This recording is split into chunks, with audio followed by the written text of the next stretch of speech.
Yan mga sir, bali ito. May dumating na panel gauge galing Marikina. Honda Civic na ESI. Yan ang problema ni sir itong speedometer gauge. Ayun na nandito na siya sa nag 360 na siya. Yan. Sana ma-repair pa natin to. Kasi nabili ni Sir Toyota ganito na Nabili niya yung sasakyan, ganito na yung issue. Ayan. Buksan natin mga sir, subukan natin i-repair.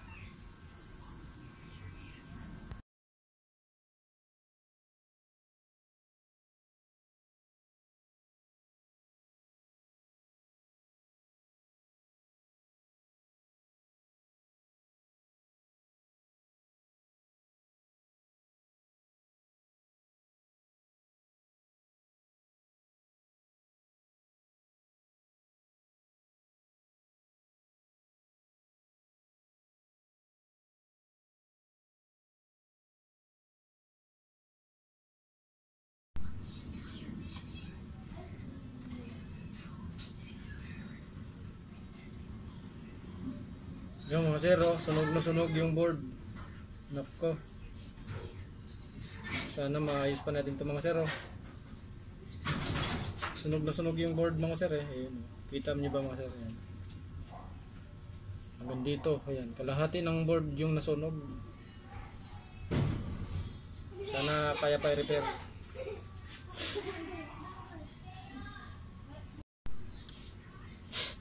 Yung mga sir, ayan.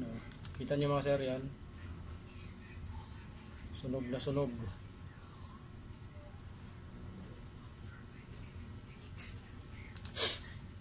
Sana makuha pa sa tawas-tawas to mga sir.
sir, yung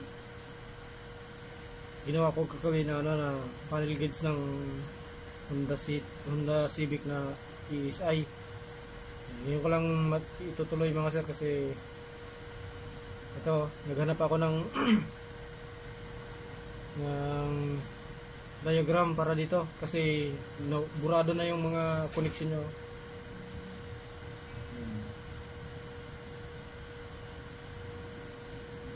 Gagamitan ko na lang ng pinagbabawal na technique.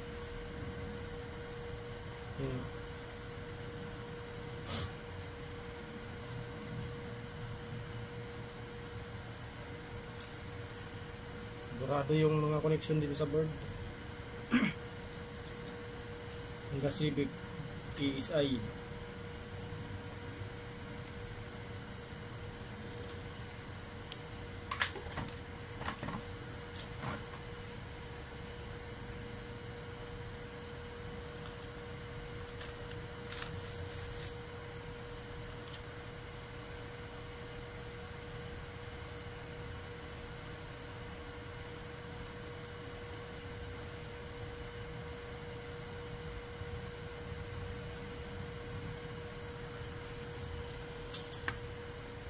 Ano mga sir, oh, yan. Pinagbabawal na technique.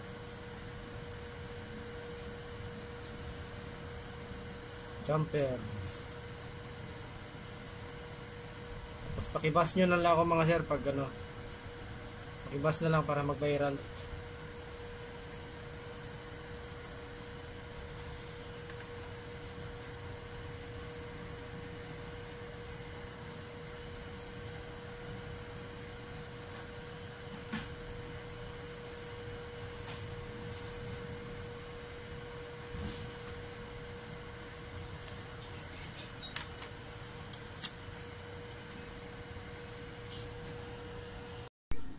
Ito na mga sir, oh, yung ano, ginamitan ko ng pinagbabawal na technique kasi yan, sunog na sunog kasi yan. Putol-putol yung mga connection kaya iniisa-isa ko ng ano, tinitrace ko na lang yung mga connection nya. Makasakali. I-testing na natin itong mga sir, yan, oh, yan. Testing ko na itong mga sir. Simulate ko lang siya kung gagana na. Pag hindi, wala tayong magawa mga sir kasi dahil sa sobrang sunog, ayan o, burado na rin yung nangitim din yung IC. Baka tinamaan ng IC nito eh. Burado yung code niya dito.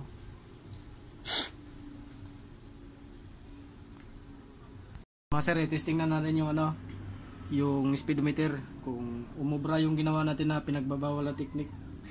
Ayan o. Yun. Pumalo na mga sir. Yan. Yun. Yan. Ito na sir yung ano. Ayos na yung ano, speedometer mo. Na nakuha rin sa ano.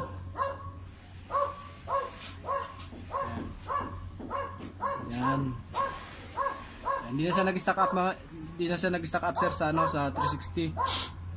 Balik na siya sa 0. Yan o. Ayos na sir. Pwede mo na ito ipa-pick up ngayon.